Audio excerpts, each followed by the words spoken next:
presencia del Señor, cálzate tu armadura, pues en Jesús, nuestro gran capitán, está nuestra fortaleza. Con el escudo de la fe, al diablo no hemos de temer. Ejército armado de amor, ve y alcanza a los perdidos.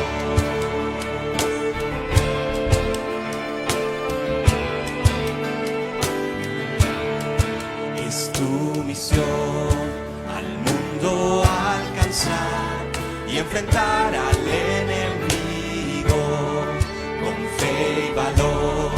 Batalla hemos de dar, la palabra es nuestra espada. Aunque haya pruebas por doquier, no hay imposibles para él. Y así tendrá lo que ganó al morir, una herencia de naciones.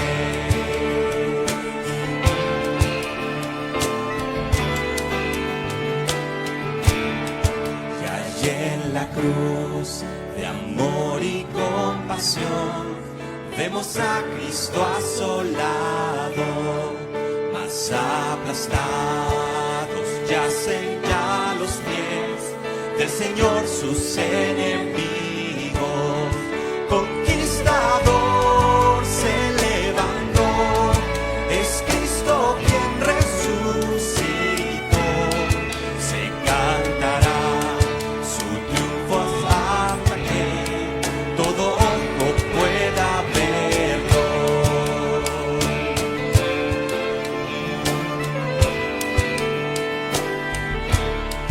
Por gracia, oh Dios, infúndenos valor, danos fuerza a cada paso, danos la fe para el premio tener de un siervo fiel y bueno.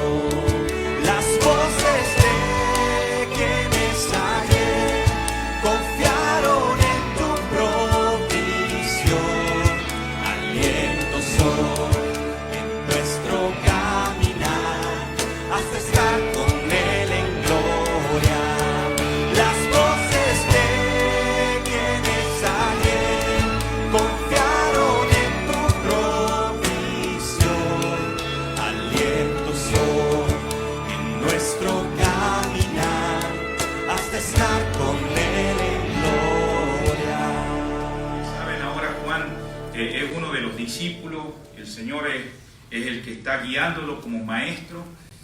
Y si usted nota el versículo 13, dice que ya después de que habían estado en ese casamiento, que habían sido invitados por la familia esta que se casó, y estaba, dice ahí, la familia del Señor. El Señor tuvo otros hermanos y también tuvo una madre, aunque muchas personas hoy en día cuestionan, ¿verdad?, que si nosotros creemos que María fue virgen, y nosotros creemos que María fue virgen. Sin embargo, digamos, sabemos que fue el instrumento que Dios usó para que nuestro Salvador, ¿no?, Cristo Jesús, naciera, aunque sabemos que Dios existió antes. Él existió, Él fue preexistente. Y el mismo Jesús, Él dice: yo soy antes de Isaac, soy antes de Abraham.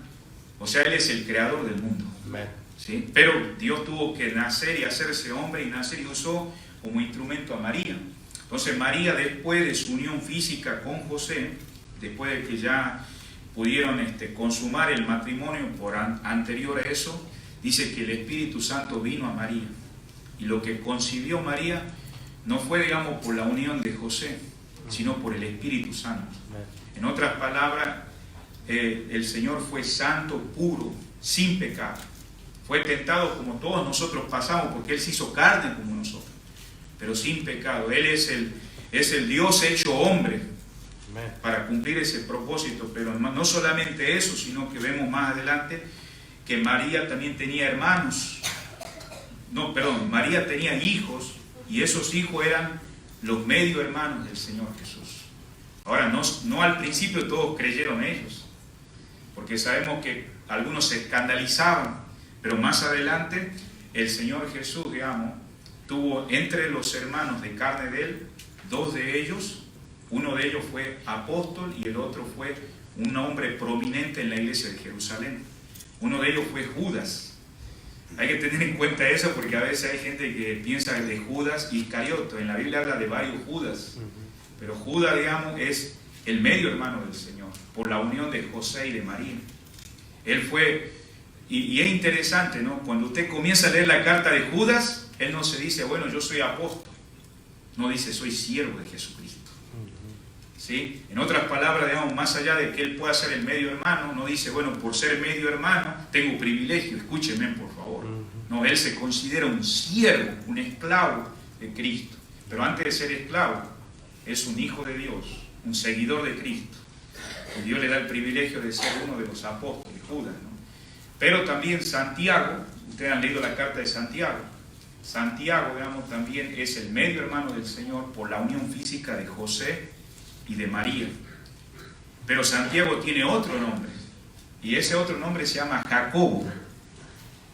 No se confunda porque dentro de los 12 apóstoles también hay uno que es Jacobo.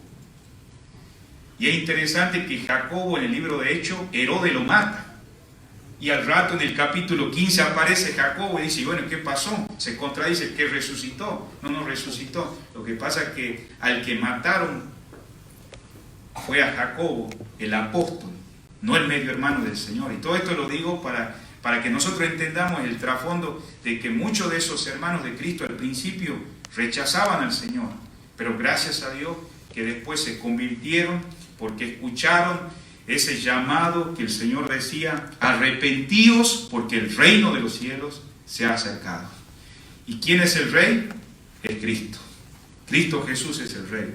Pero ¿sabes? No solamente eso, el Señor era fiel en dar ese mensaje. ¿Y sabe quiénes escuchaban ese mensaje? También escuchaban los religiosos. ¿Y quién eran los religiosos? En estos días hablamos un poquito de los fariseos. ¿Quién eran los fariseos? Era un grupo, digamos, judaizante. Y de paso quiero decirles, queridos hermanos, así como hay religiones en aquellos días, hoy en nuestros días actuales también hay religión. Hay más de 10.000 religiones. Y es interesante que así como en el tiempo del Señor había religiones, hoy en día siguen aumentando las religiones. De tal manera que si la religión es menospreciar al Señor Jesucristo, esa no es la religión verdadera. Entonces, si usted mira claramente en el versículo 12 de San Juan, dice, después de esto descendieron a Capernaum él y su madre y sus hermanos y sus discípulos, y estuvieron allí no muchos días. Entonces vemos que después de que hizo el Señor el milagro en la fiesta, en las bodas, ahí que había sido invitado el Señor, ahora el Señor viene, ¿para dónde? Para el templo, en el versículo 13. ¿Y qué viene a hacer el Señor al templo? Dice que estaban cerca de la Pascua. Usted sabe que todos los judíos, los religiosos, tenían la obligación de asistir a 3 fiestas importantes. ¿Y a qué fiesta el Señor estaba por llegar? A la fiesta de la Pascua. Si usted quiere, por favor, buscar pasajes que le puedan ayudar en relación a lo que es la Pascua se empezó a celebrar desde que la nación de Israel fue sacado de Egipto. Ahí usted puede buscar pasajes, pero es interesante que Jesucristo, siendo Dios, el Dios hecho carne, Él no vino para desobedecer la ley, para abrogar la ley, vino para obedecerla. Él la obedeció por nosotros, Él fue perfecto, sin pecado. Por eso cuando le dije hace un momentito, nadie pudo cumplir esos mandamientos. Santiago lo dice, si tratas de hacer 10 y faltas en uno, eres culpable de los 10. Es interesante, nadie lo ha cumplido. Entonces, ahora cuando nosotros vemos que estas personas venían a celebrar, el Señor en varias ocasiones fue encontrado. Y había 3 fiestas que se le requería al judío mínimo asistir en el año. Una era la fiesta de la Pascua que estamos mirando acá. Otra fiesta era la de los tabernáculos. Usted puede buscar San Juan 7:2. Ahí lo puede anotar también en sus notas. Otra fiesta que se hacía mucho era la fiesta de los tabernáculos. Ahí en el capítulo de Deuteronomio 16:16, usted anota estos versículos. Eran fiestas que Dios había dejado establecido a la nación de Israel por generaciones. Y también otra fiesta que el Señor asistió y Él estuvo ahí presente. Acordémonos que dijimos que Dios era sin pecado, Cristo, ¿no? Sin embargo, Él no vino a abrogar la ley, no vino a desobedecerle. Él fue un ejemplo de obedecerle y de cumplirla. Él estuvo en la fiesta de la dedicación en San Juan 10:22. Anote esos versículos. El Señor estuvo en 3 fiestas presentes: la de tabernáculos, la fiesta de la dedicación y la fiesta que estamos mirando acá de la Pascua, en el versículo del 13 que estamos en San Juan. Entonces, pero el Señor acá, hermanos, en esta fiesta, hermanos, que estamos mirando, aunque había tradiciones, hermanos, nuestro Señor Jesucristo fue el fiel en completarla, a toda la ley, hermanos. Mire conmigo al libro de Hechos 15. No se vaya ahí, por favor, de San Juan.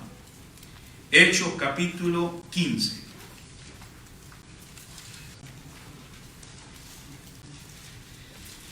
Se lo voy a leer. Dice: ahora pues, aquí es donde se lo ve a Santiago parándose, el medio hermano del Señor, porque había habido algunos malos entendidos en cuanto a la salvación. Y mire conmigo, por favor, a Hechos 15:10. Ahora pues, ¿por qué tentáis a Dios? Es una pregunta, poniendo sobre la cerviz. ¿Y qué es la cerviz? Algo acá que tenemos en el cuello, en la nuca. Poniendo, dice, sobre la cerviz de los discípulos, dice, un yugo que ni nuestro padre ni nosotros hemos podido llevar. ¿Y por qué estaba diciendo acá en esta discusión eso? Porque había gente que quería obligar, ¿no?, a los creyentes convertidos a volver a practicar todas las costumbres y leyes que el Antiguo Testamento requería. ¿Me explico? Entonces, tiene que aclarar, digamos, en esta reunión, versículo 11, antes creemos que por la gracia del Señor Jesucristo, o sea, el Señor Jesús que dice, seremos salvos de igual modo que aquellos. ¿Y quién eran aquellos? Eran los gentiles. ¿Y quiénes son los gentiles? Somos nosotros, hermanos, los que no somos judíos. Entonces, en esa conversación se llegó a una claridad. No tenemos que volver a practicar la ley, porque nadie cumplió la ley. ¿Pero quién la cumplió? El Señor Jesucristo. Entonces, vemos claramente que aún el Señor, sabiendo esto, Él cumplió. ¿Y a dónde el Señor llegó en el versículo 13? Volvamos a San Juan capítulo 2, versículo 13. Dice que llegó a Jerusalén. Sabemos que Jerusalén es el corazón de la nación de Israel. Y ahora el Señor, hermano, muestra algo en su vida. Y lo que Él revela, hermano, es su celo que Él tiene primeramente por Dios, limpiando el templo. Aquí solamente, hermano, quisiera darle una ilustración. Usted sabe que hubo el primer templo en la historia de Israel. El primer templo, digamos, Dios le dio el privilegio al rey Salomón construir. Anterior al templo había tabernáculos. Y los tabernáculos, digamos, un día sería lindo dar una exposición sobre el tabernáculo, porque todo eso muestra la vida de cómo debe ser el creyente ante el Señor. Pero bueno, el tabernáculo Dios permitió a través de que el pueblo de Israel estuviera 40 años en el desierto. Pero ya llegó un momento donde ya llegaron a la tierra prometida. El Señor después empezó a establecer más claridad en eso, y es el privilegio que Salomón construye el primer templo. Ahora, este templo que usted ve acá no es el templo, digamos, que construyó Salomón. Este es el segundo templo. Ahora, cuando el Señor nació, hermanos, ustedes se acuerdan que vinieron los hombres del oriente y hablaron ¿con quién? Hablaron con Herodes. Dice, venimos a ver el rey. Y se transformó Herodes y dijo, no sabía que había otro rey, yo soy el rey. No entendía que estos hombres del oriente que venían eran aquellos que habían buscado a través de la profecía que iba a venir el Mesías. Entonces, cuando el Señor nació, ya había un segundo templo. Y este es el segundo templo. Ahora, ustedes saben que Herodes fue expuesto al mensaje de Juan el Bautista. Y le dijo, ¿sabes qué, Herodes? Arrepiéntete, porque la mujer que tienes nuestra mujer es la mujer de tu hermano. Y tú eres representante de la nación y estás siendo un mal ejemplo a esta nación. Impresionante, hermano. Se jugaba la cabeza y por eso él perdió la cabeza por causa de la mujer, ¿no? Justamente de Herodes. Pero también había otros que gobernaban en aquellos tiempos. Estaba Pilato. El principal de todo el imperio romano era César. Por eso en la moneda, cuando el Señor da la manifestación, ¿a quién vamos a dar? ¿A César o a Dios? Estaba la Inquisición. César era la autoridad máxima. Entonces cuando se construyó este templo, Herodes tuvo cosas que le agregó al que no era el original.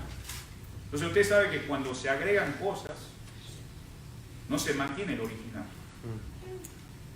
Todo esto estoy diciendo porque cuando el Señor vino, debemos entender que ¿cuál es el último libro de la Biblia en el Antiguo Testamento? Malaquías. Y entonces ahora tenemos que conectar con el libro de Mateo y los evangelios. ¿Y sabe cuántos años pasan ahí en ese espacio? 400 años de silencio. Es interesante que en ese proceso de 400 años se construye este templo. ¿Quiénes son las autoridades espirituales de Israel? Son los fariseos, son los escribas. ¿Quiénes son los escribas? Los escribas son los que trataban de pasar el Antiguo Testamento versículo por versículo, palabra por palabra, y hasta usaban 10 personas para asegurar que el texto fuera original del hebreo al hebreo, en pergaminos. ¿Qué eran los pergaminos? Eran rollos. Algunos eran hechos en papiro, otros eran hechos en cuero de cabra, y se mantenían por generaciones, la palabra de Dios. Pero es interesante cuando yo estoy hablando de todo esto, estos hombres religiosos, al perder de vista al Mesías, menosprecian al Señor, al autor de la palabra de Dios, y empiezan a sacar sus interpretaciones. Entonces, si usted estuvo el primer día, yo le dije que siempre Israel estuvo en muchas ocasiones en esclavitud. Cuando el Señor llegó, estaba en esclavitud. ¿En qué tipo de esclavitud? Roma era el que estaba dominando, nada menos a Israel. Entonces ahora estamos mirando qué estaba pasando en el templo. Se estaba enseñando la palabra de Dios. El Señor muchas veces había ido al templo. Esta era la primera vez que el Señor iba al templo. Porque yo quiero que usted analice esto. Si usted ve arriba del pasaje 13 de San Juan, ahí se menciona Mateo 21:12. Se menciona Marcos 11, versículo 15. Y Lucas capítulo 19. Estos tres pasajes donde se menciona nuevamente que el Señor entra al templo, esa es la segunda vez. Esta es la primera vez. En la primera vez se da con esto. Y usted se da cuenta en qué momento encuentra el lugar ese.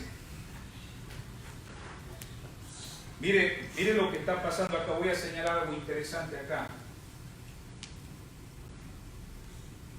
En esa flecha dice que acá se llamaba el acceso a los gentiles. Ustedes saben que los gentiles no podían entrar dentro del templo.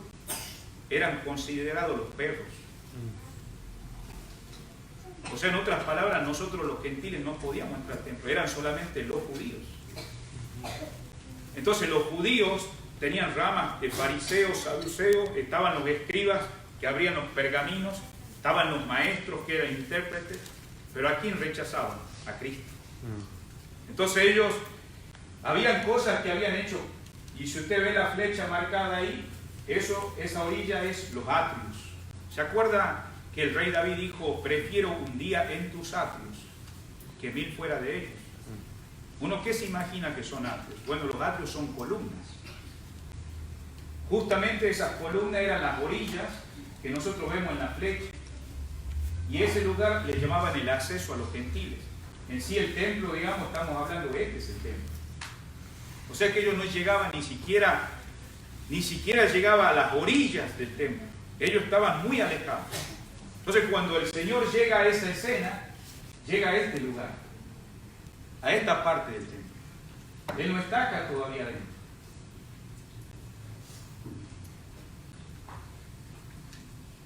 Estamos estudiando este punto, hermanos, para saber la situación. Entonces habían hecho un mercado religioso. Vamos siguiendo adelante, hermanos. El Señor, hermano, se da con qué dice: halló en el templo bueyes, halló ovejas, palomas y a los cambistas sentados. Escúchenme bien, por favor, en esta mañana. La palabra nos dice que estas personas estaban vendiendo. ¿Por qué? ¿Por qué estaban vendiendo ahí, hermanos? ¿Por qué estaban vendiendo ahí? ¿Quiénes son los que estaban dominando en aquellos días? Eran los religiosos. Entonces los religiosos, hermanos, ellos sabían el Antiguo Testamento. Entonces, en otras palabras, traían la gente de lejos de los viajes, traían ovejas, traían bueyes, a veces tardaban hasta 3, 4 días caminando. Y en ese viaje de 3, 4 días, o a veces de una semana trayendo esa oveja, el Señor dijo que no quería un animal con defecto, tenía que ser perfecto para el sacrificio. Entonces, estas personas, digamos, que en este caso permitieron eso, entonces ahora, hermano, lo bueno se convierte en malo. ¿Por qué? Porque los religiosos, su intención era buena, pero, hermano, después su corazón fue llevado por la avaricia. Y por eso el Señor dice ahí claramente, si usted ve, que habían hecho de la casa del Señor una casa de mercado. Ahí dice el versículo, dice, quitad de aquí esto y no hagáis de la casa de mi Padre, que dice, casa de mercado. O sea que él, hermano, miró a esa gente vendiendo bueyes. Ahora, los gentiles, hermanos, no podían entrar. ¿Qué andaban buscando los gentiles, hermanos? Estaban buscando a Dios. ¿A través de quién? De estos líderes religiosos. Pero estos líderes religiosos no eran fieles. ¿Quiénes son los que vendían ahí en ese lugar de mercado? No eran, hermanos, los religiosos, eran los gentiles. Los gentiles eran los que estaban trayendo los bueyes, porque ellos habían permitido traer las ovejas y las palomas. Entonces, la gente venía de 3, 4, 5 días viajando para celebrar la Pascua o la fiesta que requería, ¿no?, en el templo hacerse. Entonces se daban con estos vendedores ahí en la entrada. Como dije, al principio era algo bueno, pero con el tiempo se convirtió en un negocio. Ahora, estos gentiles, hermanos, pudieran ser parte de conocer a Dios. Hay una palabra que ustedes van a medida que van leyendo la Biblia, van a encontrar una palabra que se llama prosélito. ¿Han escuchado la palabra prosélito? En el libro de Hechos se menciona los prosélitos. Este significado de esta palabra significa, digamos, que es un significado de extranjero. ¿Quién eran extranjeros? Los extranjeros eran los que no eran.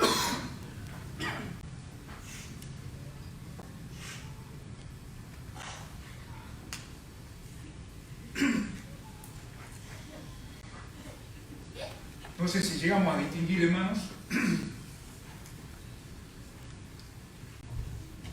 Extranjero es un recién llegado al reino de Israel, un residente de la tierra. En otras palabras, los judíos, en vez de llevarlos al Señor, lo hacían prosélitos. Nosotros podemos buscar una aplicación a esto para nuestros días. Toda cosa que hagamos para Dios debe tener un motivo centrado en la gloria de Dios. Que la gente conozca al Señor. Entonces, como estos rechazaban al Señor, los judíos, gracias hermano, muy amable, como rechazaban al Señor, entonces ellos estaban, por su avaricia ahora, permitiendo que los gentiles vendieran esos animales. Y el Señor, al entrar, hermano, se da con esa sorpresa. Y hermano, para Cristo, hermano, el templo es la casa de su Padre. Mire conmigo. Si usted ve acá, esa es la manera en que Él enfrenta, hermanos, el versículo 16. Quitad de esto y no hagáis de la casa de mi Padre, dice, casa de mercado. Ustedes saben que si ustedes comparan los otros pasajes, la segunda vez Él le dice cueva de ladrones. Entonces vemos acá, hermanos, que acá muestra y manifiesta la presencia de Cristo con su Padre. O sea, había una íntima relación. Él entendió, hermanos, que su Padre era su verdadero Padre. Ahora yo les quiero preguntar algo. Si Cristo es su Señor y Dios es nuestro Padre, ¿tenemos ese celo para que las cosas que sucedan en una obra como Dios nos ha permitido estar, que sigamos lo que Dios quiere? Porque, hermano, mira, los gentiles no le dijeron a los fariseos y a los religiosos, hey, estamos haciendo mal. No, porque ellos confiaban que estaban haciendo un bien. Pero sin embargo, ahora ellos, los mismos gentiles, se dan cuenta de que ellos están distorsionando la imagen del Señor. ¿Por qué están distorsionando? Porque dentro de los corazones de los religiosos reinaba la avaricia. Dicen que ellos hacían largas oraciones, visitaban las viudas, las despojaban, se aprovechaban. Inclusive han escuchado la palabra que ellos usaban muchas veces cuando ellos no apoyaban a sus padres, los religiosos. Porque dice que ellos servían a la religión y daban todo a la religión y se olvidaban de sus padres ancianos. Y el Señor les declaró, ¿no?, claramente que ellos estaban mal. Pero la gente decía, uy, qué espirituales que son. Y todas estas cosas el Señor miraba los corazones. Y ahora estos gentiles que también estaban ahí, que vendían las cosas, ellos tuvieron que enfrentar. Y dice que el Señor volcó las mesas, si usted nota el versículo. En otras palabras, habían hecho mercadería. En otras palabras, dice la palabra que volcaron los animales. Es interesante que no volcó las palomas. Las palomas podían haber volado, usted sabía. Pero no corrió las palomas. ¿Sabe por qué? Porque dentro de los sacrificios que Dios daba, si alguien no tenía un buey, porque económicamente estaba mal, no tenía una oveja para ofrecer a Dios, ¿sabe cuál era el sacrificio más humilde y sencillo? La paloma. El palomino que usted ve en el Antiguo Testamento. ¿Y quién no tenía para comprar un palomino? Había frases que el Señor dijo, te vendo 4 y te doy 2. Son expresiones que lo ven en el Nuevo Testamento. Entonces el Señor no volcó esa mesa pensando en el pobre sincero que caminaba 4 o 5 días y no tenía ni siquiera para una paloma. Porque, hermano, el Señor tiene compasión por la gente. Amén. Si usted se da cuenta, algunos lo siguieron por varios días y por eso dio panes y peces. Dice, la gente estaba a punto de desmayar. Dios ama al prójimo. Pero sin embargo, hermanos, ahora continuamos con esto. Dice la palabra en el versículo 17, entonces se acordaron. ¿Se acordaron de quién? De la palabra del Señor. El celo de tu casa, dice, me consume. Usted sabe que él está citando Salmo 69:9. Anote eso, por favor. Porque ahí justamente, hermanos, muestra el carácter del Señor. Él se da cuenta, hermanos, que lo que está haciendo acá es la morada de Dios. ¿Y cómo van a estar haciendo eso? Y le llama, hermano, a nuestro Dios Padre Celestial. Te dije hace un momentito, ¿es Dios nuestro Padre, hermanos? Tenemos ese celo. Gracias a Dios por aquellos que nos enseñan la palabra de Dios. Gracias a Dios, hermanos, por los maestros, por los ancianos pastores. Gracias a Dios por los diáconos. Pero ¿sabe que somos responsables a que cada cosa que se permite en el lugar donde es casa de adoración, que, hermanos, sea un propósito y un motivo correcto, hermanos? Amén. Un escritor llamado Ernesto Trencher decía estas palabras: distintas actitudes de las cuales se ha valido el diablo para impedir que la palabra divina haga su debido efecto en el corazón. ¿Y cuáles son esas cosas? La mente, la vida y el servicio de los hombres. Y él decía esto, el hermano Ernesto Trencher decía esto: el modernista mutila la palabra de Dios. ¿Qué significa mutilar? Cortar por pedazos. Si usted se da cuenta, nosotros vamos versículo por versículo. Si vamos a enseñar la palabra de Dios, no vamos a ir por un lado, vamos a ir por como dice. Dice el tradicionalista, añade a la palabra de Dios. Y los fariseos eran tradicionalistas. Habían agregado muchas tradiciones y una de esas era vender bueyes, ovejas, vender palomas. Cuando el lugar, claro, el motivo era correcto al principio, ¿sí o no? Bueno, viene gente caminando de tan lejos, tenemos que venderle, porque ya ese buey que ha caminado 30, 40 horas, ya viene lastimado las pezuñas, ya no es un buen sacrificio a Dios. Pero llegaban ahí y vendían lucrando ese animal y ganándole 10 veces más por el corazón de los religiosos.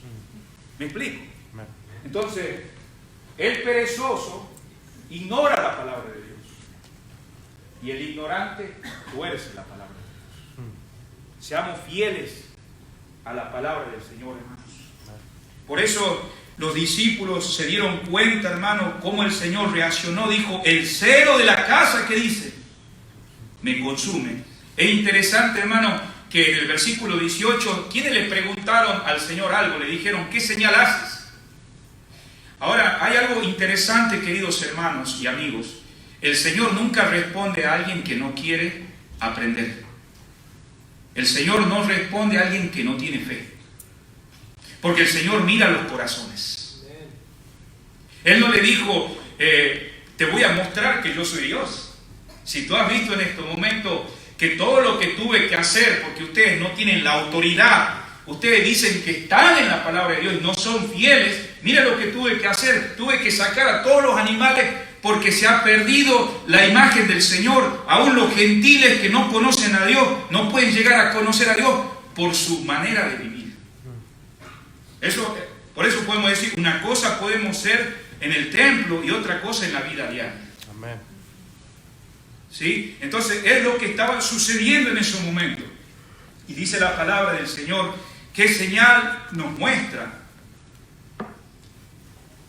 El Señor había hecho señales, ¿sí o no, hermanos? Amén. El Señor hizo muchas señales. ¿Qué son las señales? Son los milagros. Él había resucitado muertos. Había ido a la fiesta, hermanos, donde había sido invitado, y ahí él había convertido nada menos el agua en vino. Un día podemos hablar sobre ese estudio más profundamente. Él había hecho milagros maravillosos, hermanos. Pero, ¿sabe para quién lo hizo los milagros, hermanos? Para sus discípulos. Porque hay muchas personas que se enfocan, yo tengo que ver para creer. Y hay gente que ha visto y todavía no cree. Y él no se dijo, yo les voy a hacer una muestra que yo soy Dios. Mira lo que respondió. Destruí este templo y en 3 días lo levantaré. ¿Qué es lo que estaba diciendo el Señor en ese momento? No lo estaban interpretando bien. ¿Sabes por qué? Porque ellos estaban imaginándose la respuesta que vamos a ver en el siguiente versículo. ¿Sabes que el templo, hermanos, era el elemento de la fe judía? Dale a un judío, hermano, el templo. Dale un sumo sacerdote. Hermano, es lo más importante. Todas las ceremonias y los sacrificios que los judíos contemplaban lo hacían en ese lugar que nosotros en estos momentos los mostramos hace un rato. En este lugar. En ese lugar los judíos eran un gran orgullo. Pero ese edificio iba a ser destruido. ¿Sabe que cuando se escribe el Evangelio según San Juan, se escribe después del año 70 después de Cristo? Y sabe que en el año 70 después de Cristo, el templo es destruido. Ustedes saben que nosotros estamos estudiando y deberíamos estudiar, el Señor viene pronto. Amén. ¿Sabe dónde se centra el reloj de Dios en su venida? En Israel. Amén. En estos momentos ya está el oro acumulado. Ya ellos han encontrado a través de los últimos años tecnológicos cuáles son la descendencia de Aarón. Porque solamente los sumos sacerdotes eran de la línea de Aarón. No podía ser de otra línea. Quienes podían servir en el templo eran los levitas. Y ya han encontrado las 12 tribus. Y entre esas 12 tribus de descendencia está la línea de Leví para servir. Ya tienen todo el material para construir, nada más que para construir el tercer templo. En estos momentos hay una mezquita musulmana. Y del otro lado está el muro de los lamentos. Pero justamente ya está todo preparado. Amén. Entonces la venida del Señor es eminente, hermanos. Amén. El Señor viene pronto. Entonces vemos claramente que en estos momentos la nación de Israel, hermano, iba a experimentar eso, pero no habían entendido cuando el Señor le dice, destruyan el templo. ¿Qué estaba diciendo el Señor? Bueno, si ustedes me rechazan a mí, ya mátenme de una vez. Eso es lo que estaba diciendo el Señor. ¿Y sabe quiénes mataron al Señor? Hay un dilema hoy en nuestros días. ¿Lo mataron los romanos o lo mataron los judíos? ¿Lo mataron los romanos o lo mataron los judíos? Los romanos no podían ejecutar algo que en este caso no diera el consentimiento Israel. Israel no podía matar personas. Pero Jesucristo le dio la interpretación correcta de lo que significaba, digamos, acerca de amar al enemigo. Usted lea el capítulo 5 de Mateo, lea el capítulo 6, ahí muestra claramente quiénes son parte del reino de Dios y cómo debe vivir un cristiano auténtico. Doy gracias a Dios, hermanos, por las constituciones de la iglesia, porque a veces ustedes saben que cuando uno se hace parte de una iglesia hay una constitución, porque uno está de acuerdo con las doctrinas. Pero si nosotros tuviéramos que tener una constitución bíblica y tener la constitución basada en Mateo 5, 6 y 7, ahí está la evidencia de un cristiano convertido. Bienaventurados los pobres en espíritu, bienaventurados los mansos, bienaventurados los que lloran. Y hay gente que dice, no, usted sabe que el llorar no es de hombres. Bueno, eso era antes de no convertirme, pero al ser un hijo de Dios, Cristo lloró. A veces lloramos porque Dios está obrando en nuestro corazón, transformando nuestra vida. Bienaventurados, dice ahí, los misericordiosos, y sigue dando. Y el Señor empieza a decir en el Mateo 6, ustedes han escuchado, pero yo os digo. ¿Dónde han escuchado? En la sinagoga. En la sinagoga se abría el Antiguo Testamento, pero lo interpretaban la palabra de Dios a su manera, menospreciando a Cristo. Y el Señor tiene que decir, ustedes han escuchado, pero yo os digo. Amarás a tu prójimo. Y empezó a dar la interpretación ahí. Y él le dijo claramente, si estás mal con tu hermano, deja la ofrenda en el altar. Y cuando él expresaba todas esas verdades, es que ellos hacían las cosas sin que nadie los mirara, pero su corazón era un odio hacia Cristo, un rencor hacia Cristo. Y yo quisiera preguntarte algo, ¿qué diferencia hay entre el odio y tener que ir a agarrar una pistola o usar un cuchillo y matar a alguien? No hay diferencia, porque todo comenzó en el corazón. Amén. Y cuando ellos rechazaron a Cristo, los religiosos le dijeron a Pilato, ¿sabe qué? Mátalo. Nosotros no lo podemos hacer, pero ustedes sí. ¿Quiénes son más culpables en la muerte de Cristo? Son iguales. Un hombre pintó un cuadro, queridos. A veces uno piensa, no, qué barbaridad, yo nunca hubiera hecho eso. Una vez un pintor, pintó un cuadro grande, bien maravilloso, bonito, donde aparecía Cristo crucificado con esos dos hombres al lado.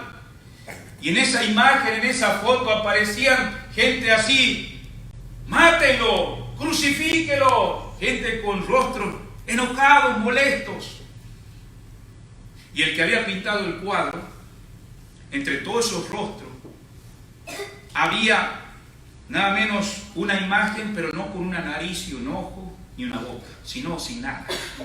Pero solamente todo lo que es la orilla de esa textura del cuerpo humano. Y entonces alguien le preguntó, ¿por qué en ese cuadro toda esa gente está así menospreciando a Cristo? Y acá aparece alguien que no le aparece el rostro. Y él sabe que hizo el cuadro. Dijo, lo que pasa, que si yo hubiera estado ahí, ese soy yo. Nosotros no somos mejores que ellos, pero sí podemos considerar la magnitud del pecado en cuanto al corazón del ser humano. Y es Dios que quería enseñar, ustedes destruyan el templo. Aunque ellos no interpretaron de qué le dijeron, 47 años nos ha tomado construir ese templo. 47 años. ¿Y tú crees que en 3 días lo vas a construir? ¿Se dan cuenta que no entendían? Y estamos hablando de los que estaban más cerca al Antiguo Testamento. Pero había gente sencilla que sí lo entendía. Gente fiel que había comprendido y dijeron, Cristo, tú eres el Salvador. Hombres como Simón, apártate de mí, soy hombre pecador. Gente como Lucas que le habían compartido y quisieron investigar.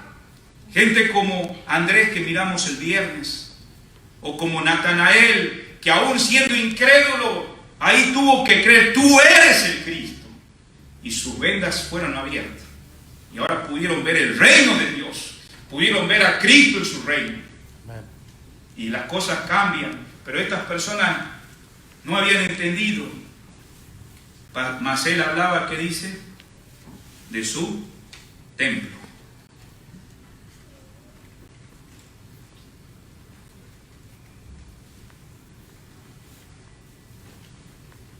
En esta mañana podemos preguntarnos, Mientras la iglesia está buscando mejores métodos, Dios sigue buscando mejores hombres de integridad.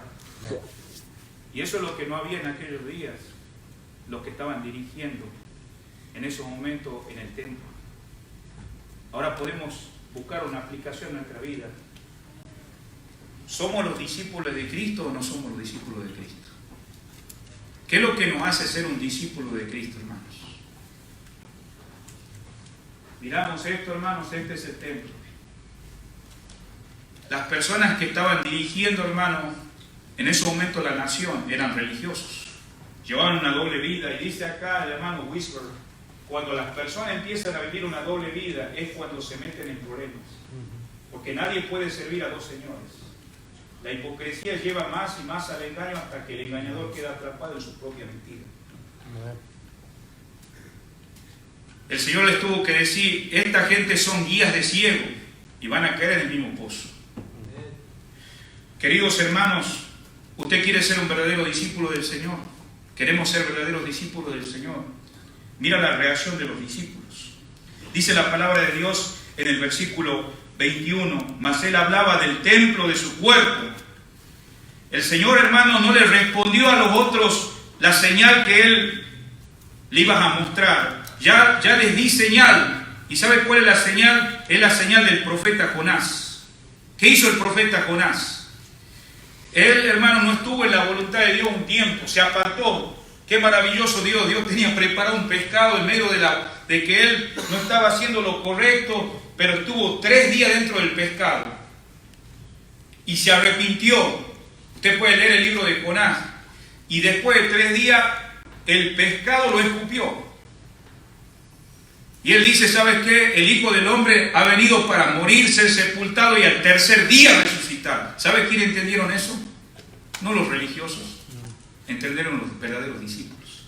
Es lo que está diciendo acá, versículo 22. Por tanto, cuando resucitó de entre los muertos sus discípulos, ¿qué dice? Se acordaron, hermanos. Quiero decirle algo.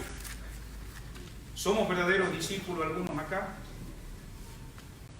El templo, hermanos, estaba en el atrio de los gentiles. En esta mañana, gracias a Dios por los que nos visitan, espero que no sea la última vez, que puedas encontrar discípulos de Cristo, que te compartamos la fe que tenemos en el Señor. No queremos compartirte más tradiciones y costumbres, que conozca al verdadero Dios. Amén. Pero ¿sabe qué? Estos gentiles no pudieron encontrar hasta que el Señor no tuvo que intervenir ahí y tener que tirar todo y decir, ¿sabe qué? Esta casa es casa de oración.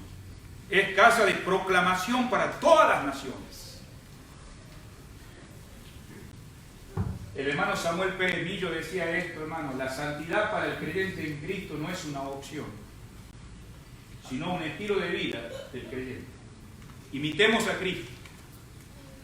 Pues para esto fuiste llamado, dice 2 de Pedro 2:22, porque también Cristo padeció por nosotros, dejándonos el ejemplo, para que sigamos, que dice, las pisadas, el cual no hizo pecado, ni se engañó, ni engaño en su boca.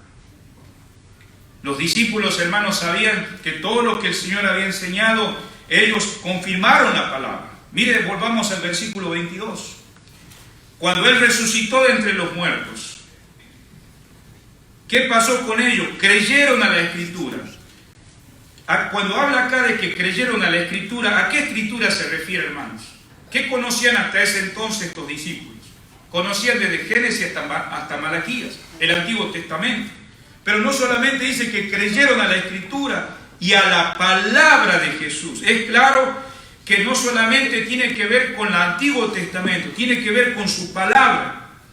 Note, hermano, dice que esto sucedió cuando el Señor resucitó. Los discípulos quedaron completamente convencidos. Dijeron, es cierto lo que Él habló en el templo. Y ya habían pasado muchos años, porque el que está escribiendo acá es Juan. Note la expresión, dice, creyeron. No es que creyeron por primera vez. Ellos ya habían creído. Pero ahora el Señor está cumpliendo todo lo que Él había dicho. Y esos son señales, son cosas que vas a comprobar a través de la vida cristiana, que Dios es real. Por eso no vienen primero los milagros. No estamos menospreciando los milagros. El Señor hizo en el Antiguo Testamento milagros y lo hizo en su vida, pero más era para sus discípulos. Dios tiene que tratar en forma individual porque muchas veces iríamos con la incredulidad. Amen. Los discípulos no solo creían en la Escritura, pero sino a la palabra de Jesús. Por eso ellos recordaron cuando Él resucitó. ¿Y cuál es la misión que tiene el Espíritu Santo ahora en los creyentes? San Juan 14, 26 dice que Él nos hará acordar todo lo que ha dicho. Por eso en esta mañana y lo que has escuchado estos días y lo que vendrás escuchando en lo que va de este año, el Señor en momentos íntimos te va a hacer recordar. Amen. Por el Espíritu Santo morando. Y en 1 Corintios 15, 4, ahí el apóstol Pablo, ustedes saben que el apóstol Pablo es un caso excepcional. ¿Sabes por qué? Porque él no pudo estar bajo el ministerio de Cristo esos 3 años. ¿Sí? Él no estuvo. Él, al contrario, en el encuentro camino a Damasco, se encontró con el Señor. Él enseñaba la ley, pero no conocía al Señor de la ley. Él era un fariseo, religioso, empedernido, pensando que él agradaba a Dios, pero estaba perdido. Hasta que tuvo un encuentro personal con Dios y le dijo: ¿quién eres, Señor? Es que hay personas que a veces venimos a la iglesia y tenemos tiempo y a veces no conocemos todavía al Señor. Amén. Hasta que él tuvo ese encuentro personal con el Señor y su vida fue transformada completamente. Y por eso, mira, ahí estamos mirando lo que pasó. Dice que estos discípulos creyeron, 1 Corintios 15, 4 dice: resucitó al tercer día conforme a las Escrituras. ¿Qué es el Evangelio? Muerte, sepultura y resurrección de Cristo. Ese es el Evangelio. Cristo es el Evangelio. Amen. Son las buenas noticias. Yo sé que has venido hoy en este día o en esta semana con malas noticias. Virus que están corriendo por todo el mundo y la gente asustada, queriendo derrocar al presidente de este país.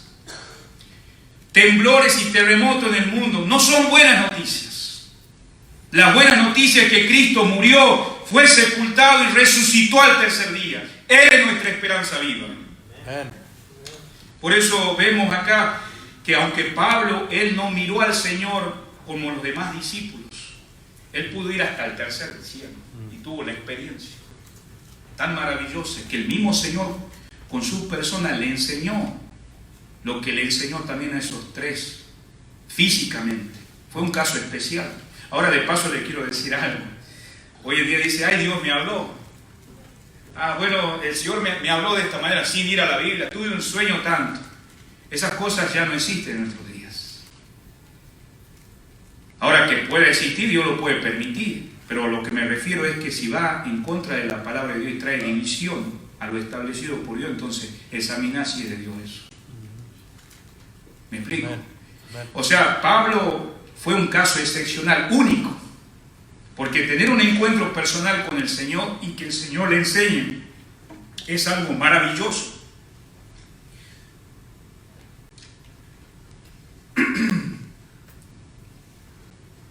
Dice la palabra de Dios acá que Él resucitó, 1 Corintios 15, 4.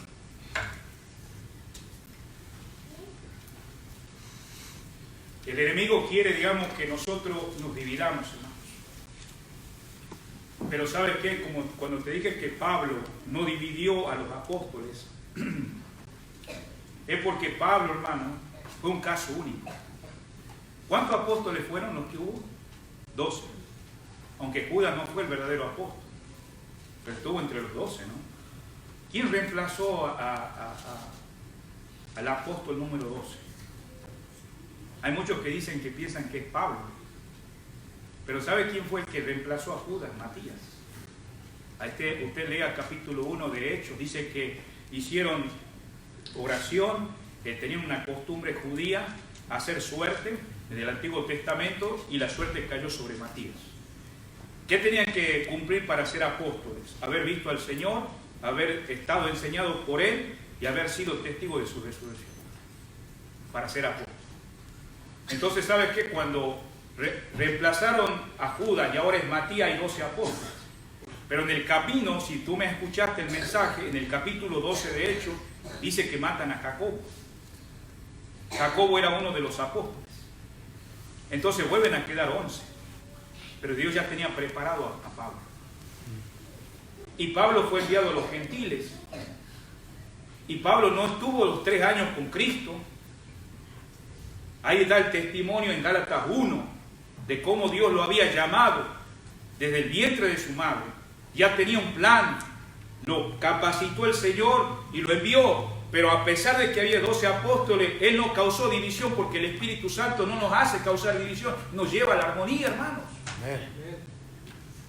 Dios está de acuerdo con la armonía. Nosotros creemos en la Trinidad, Padre, Hijo y Espíritu Santo. 3 personas, un Dios. Algunos que estamos casados acá sabemos que en el matrimonio dice, los 2 serán una sola carne. Y dentro de este cuerpo de hombres de 12 apóstoles, a pesar de que eran diferentes en caracteres, diferentes en personalidad, había esa armonía por el Espíritu Santo. Dios está de acuerdo con eso, hermanos. Y sigan en ese énfasis. Pablo nos da un gran testimonio respecto a esto. Y estamos finalizando ahora, hermanos.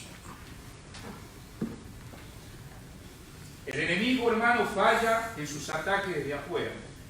Lo hizo por más de 1500 años, llevando con leones, hermanos, aquellos que negaran a Cristo. Pero sabe que, sin embargo, hermanos, comienzan los ataques desde adentro. ¿Y cuál es adentro? Dentro de tu vida, dentro de la familia, dentro del cuerpo, de la iglesia. Y comienza con un arma favorita. Se llama el egoísmo. Es contrario al amor. El egoísmo destruye nuestras relaciones. El egoísmo destruye los matrimonios. El egoísmo destruye los ministerios. El egoísmo destruye las iglesias. El egoísmo destruye el campo misionero.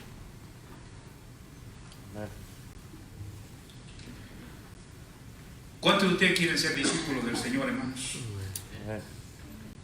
Deberíamos hacer nuestra pregunta en esta mañana, finalizando. Mira el versículo 23. Estando en Jerusalén, en la fiesta de la Pascua,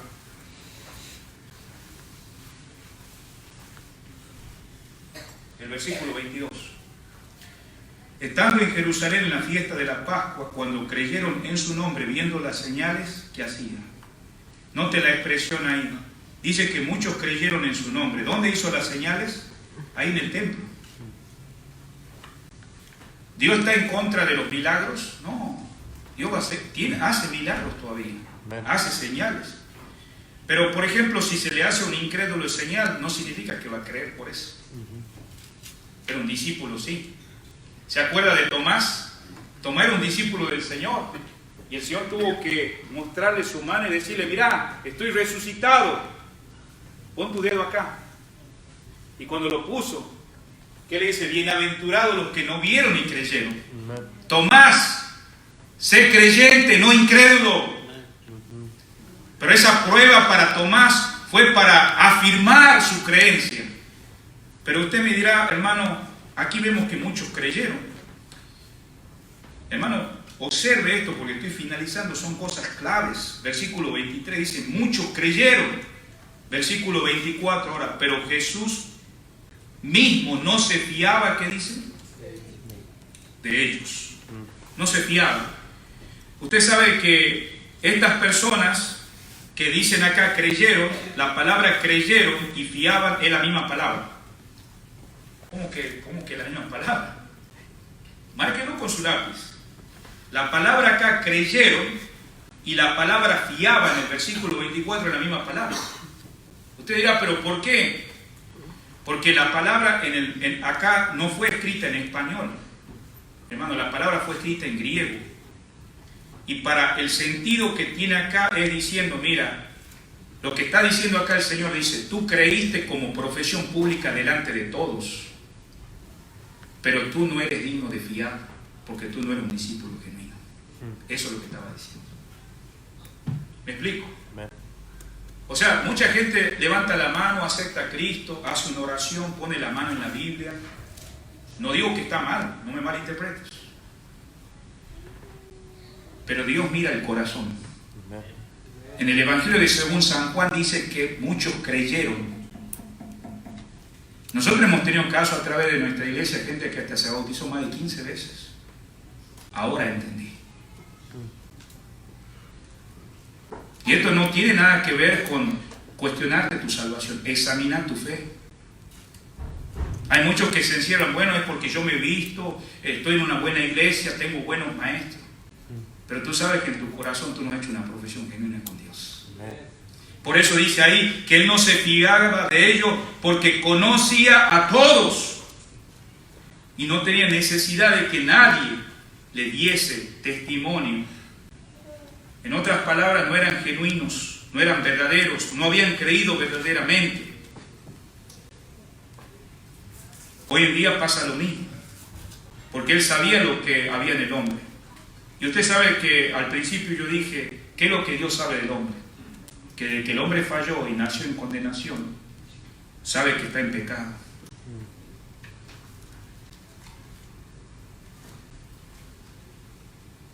Cristo le enseñó algo porque él era un discípulo verdadero. Hay una diferencia entre los que creyeron y los que no creyeron. Los que creyeron, hermanos, esto es lo que pasa. Cristo le enseñó a Pedro en San Juan 21, 15 a 17. Una importante lección. Amar al Señor es el requisito previo al servicio. Yo sé que cuando entramos a una iglesia y decimos ser cristianos, ¿qué podemos hacer en la obra? Aprendí a amarlos. Si estás contrañido por el amor a Dios, vas a poder servir. Amen. Pablo le dijo a la iglesia de Corintios, la iglesia que tenía todos los talentos, tenía todos los dones.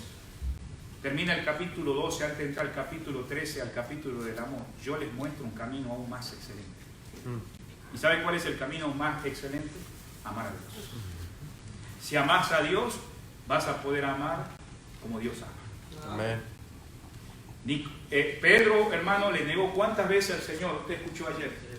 5 veces, 10 veces, 3 veces le negó. Y 3 veces le preguntó Jesucristo al Señor, ¿me amas?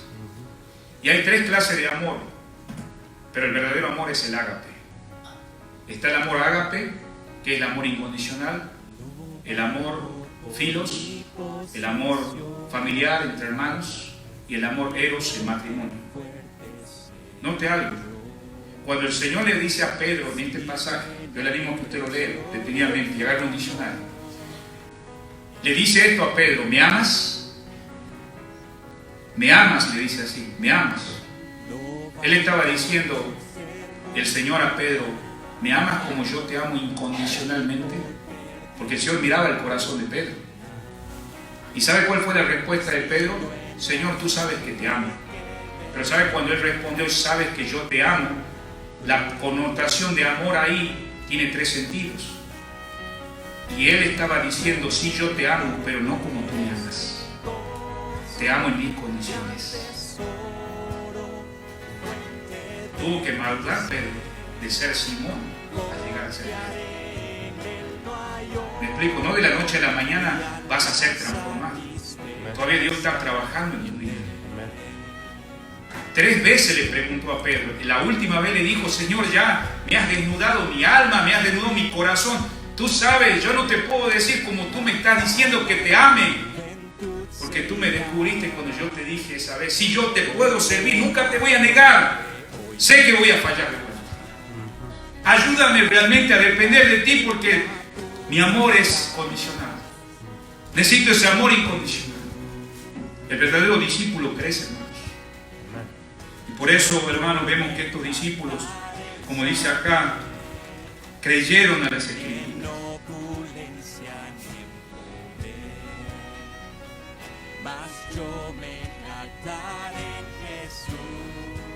No te olvides de esto, hermano. Si nuestro motivo para servir es otro, que la gloria de Dios, aquello que hagamos será una actividad.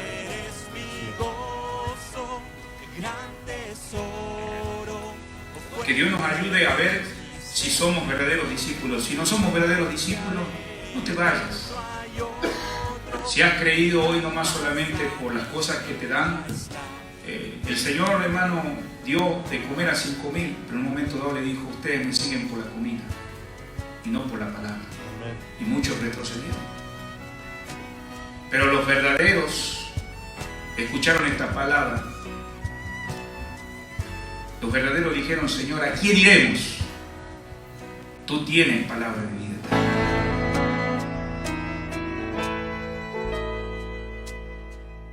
Esta verdad confieso hoy, de dignidad indigno soy. Tengo valor, pues me